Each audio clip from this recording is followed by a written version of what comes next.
Parfait. Allez, on reprend le chemin de l'école, hein, mais en Inde, cette fois, où l'uniforme, lui, est obligatoire. Et attention, hein, chaque détail est passé au peigne fin, de la cravate jusqu'aux chaussettes. Bonjour Nicolas, c'est forcément un héritage de la colonisation britannique, je pense. Oui, bonjour Laurent, exactement, des petits Indiens avec une chemise à carreaux, avec des chaussettes bien hautes et un short bien court. Ça fait immédiatement penser au scoutisme de Baden-Powell. Le Britannique a d'ailleurs vécu ici en Inde au début du XXe siècle. Et depuis, les uniformes à l'école sont devenus une chose extrêmement sérieuse, avec même un passage en revue tous les matins, que ce soit dans les écoles publiques ou dans les écoles privées. L'Inde fabrique même les uniformes pour les élèves du monde entier. Reportage signé Sidou Yadav, Antoine Morel avec un commentaire de Marion Lawamem. Des pieds à la tête, ces écoliers sont habillés exactement pareil. Après l'hymne national chanté tous les matins, l'uniforme est ce qu'il y a de plus important dans les écoles indiennes. Une uniformité à laquelle les élèves se plient avec philosophie. Ça permet de rester concentré sur nos leçons et pas sur autre chose. Personne n'est riche, personne n'est pauvre, on est tous les mêmes.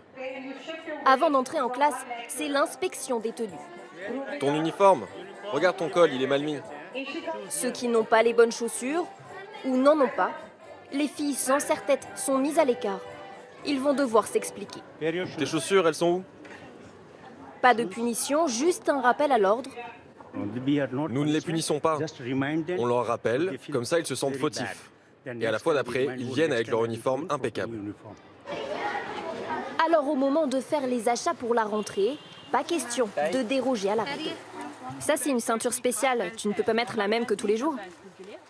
Non, Pourquoi? il faut que ce soit la ceinture de l'école, pas une autre. Avec ou sans cravate, en short, en jupe ou en pantalon, chaque école indienne possède sa propre tenue. Ici, l'uniforme, c'est l'identité de l'école. Parfois, les millions d'écoliers du pays ont un uniforme de différentes couleurs pour chaque jour de la semaine et un autre pour les activités physiques. De quoi faire tourner à plein régime les bobines des fabriques de textiles. Dans cette usine, où règne le brouhaha incessant des machines à coudre, 130 petites mains à faire avec précision. Ici, chaque couturier fait environ 30 pantalons par jour. Chacun a une tâche bien précise. Ici, c'est la première étape. On attache les poches et on fait les coutures sur le côté du pantalon. Ensuite, on a une autre machine. Celle-ci sert à coudre les élastiques. Depuis 18 ans, Gagandip Kohli est à la tête de cette entreprise qui fabrique principalement des uniformes d'école. L'atelier fournit l'Inde bien sûr, mais exporte aussi dans le monde entier, en Europe, au Proche-Orient et même en Afrique.